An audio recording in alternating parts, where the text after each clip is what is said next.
Assalamualaikum warahmatullahi wabarakatuh. Kami dari kelompok 2 dengan tema Wawasan Nusantara Pesona Indonesia.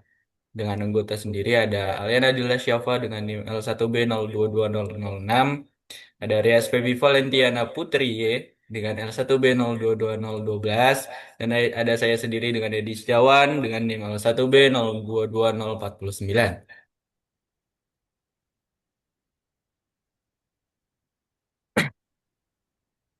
Untuk yang pertama, ada pengertian wawasan Nusantara.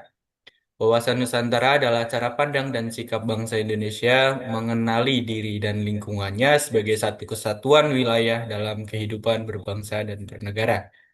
Meskipun Undang-Undang 1945 tidak secara eksplisit menyebutkan istilah wawasan Nusantara, namun nilai-nilai wawasan Nusantara terkandung dalam pembukaan dan pasal-pasal berikut. Yang pertama, pembukaan UUD 1945, alinea keempat. Yang kedua, pasal 1 ayat 1 Undang-Undang 1945. Yang ketiga, pasal 25A Undang-Undang Dasar 1945. Yang kedua, ada tujuan wawasan Nusantara. Yang pertama itu ada menjaga keutuhan NKRI. Yang kedua ada mewujudkan persatuan dan kesatuan. Yang ketiga ada membangun karakter kebangsaan. Yang dimana ini dicontoh dari kasus yang baru saja terjadi hangat-hangatnya, yaitu kasus Raja Ampat, yang dimana dieksplos, bukan di diviralkan di tambang yang ada di Raja Ampat, sehingga tambang di sana akhirnya ditutup itu. Menunjukkan bahwa wawasan Nusantara itu mewujudkan persatuan, menjaga keutuhan, dan membangun karakter kebangsaan. Terus kemudian ada juga branding Pesona Indonesia. Pesona Indonesia mempromosikan kekayaan alam seperti bahari, pegunungan, dan daerah hijau. Budaya dan kebiasaan masyarakat baik di dalam negeri ataupun mancanegara, sehingga akan meningkatkan kontribusi sektor pariwisata terhadap PDB, devisa, dan lapangan kerja. Pesona Indonesia membantu dalam meningkatkan kepribadian, jati diri, citra, dan nama baik Indonesia di mata masyarakat dalam negeri, serta memperkuat kepercayaan masyarakat terhadap pariwisata Indonesia.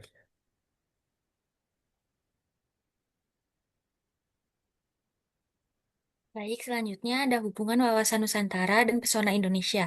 Yang pertama, menggabungkan segala elemen masyarakat untuk bersatu dalam memajukan bangsa dengan mengenal dan mencintai kekayaan Indonesia.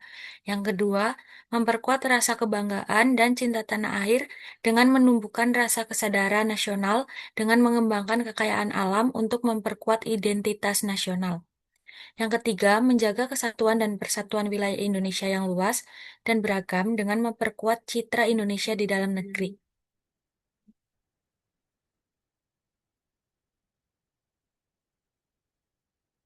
Next. Selanjutnya ada contoh pesona Indonesia. Yang pertama ada Danau Toba. Danau Toba adalah danau vulkanik terbesar di dunia yang terletak di Sumatera Utara.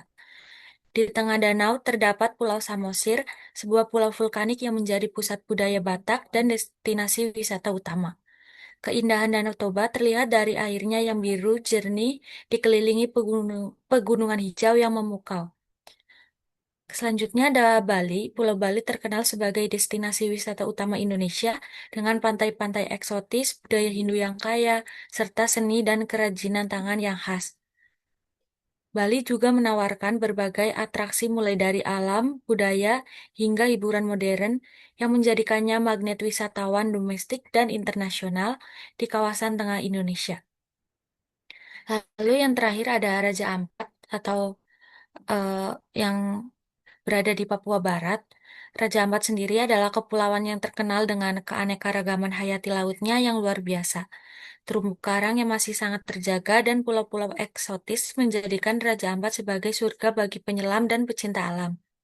Keindahan bawah laut dan keaslian budaya masyarakat Papua menjadi pesona utama wilayah timur Indonesia.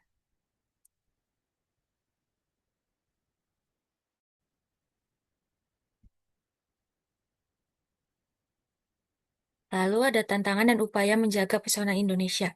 Untuk tantangannya sendiri yaitu ada kerusakan lingkungan, konflik sosial, dan ketimpangan pembangunan. Untuk solusinya yaitu dengan memberikan edukasi, pengembangan wisata berkelanjutan, dan partisipasi masyarakatnya sendiri.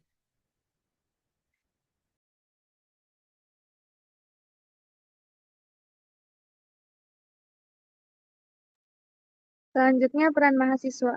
Ada dua, yaitu promosi budaya lokal dan menjaga persatuan lewat media sosial. Untuk promosi budaya lokal, yaitu mahasiswa dapat memperkenalkan budaya lokal melalui berbagai kegiatan seperti workshop, festival seni, penelitian, dokumentasi, dan unit kegiatan mahasiswa UKM, seni dan budaya. Selain itu, promosi budaya juga dapat dilakukan dengan aktif mengadakan atau mengikuti pagelaran budaya, lomba, dan kegiatan kreatif yang menampilkan kekayaan tradisi daerah.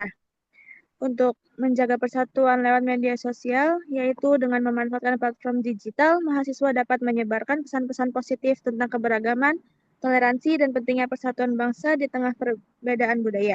Mereka dapat membuat konten edukatif, kampanye digital, atau diskusi daring yang mengangkat isu-isu kebangsaan dan memperkuat wawasan Nusantara di kalangan generasi muda. Next.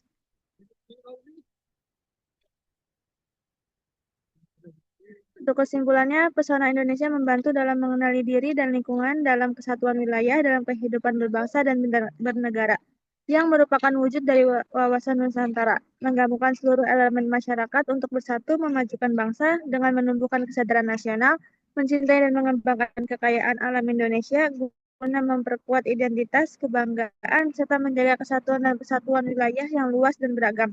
Masyarakat berkewajiban dalam menjaga dan melestarikan keberagaman dan kelestarian Indonesia untuk mempertahankan kekayaan alam, budaya, dan warisan bangsa dari ancaman yang datang dari dalam ataupun dari luar.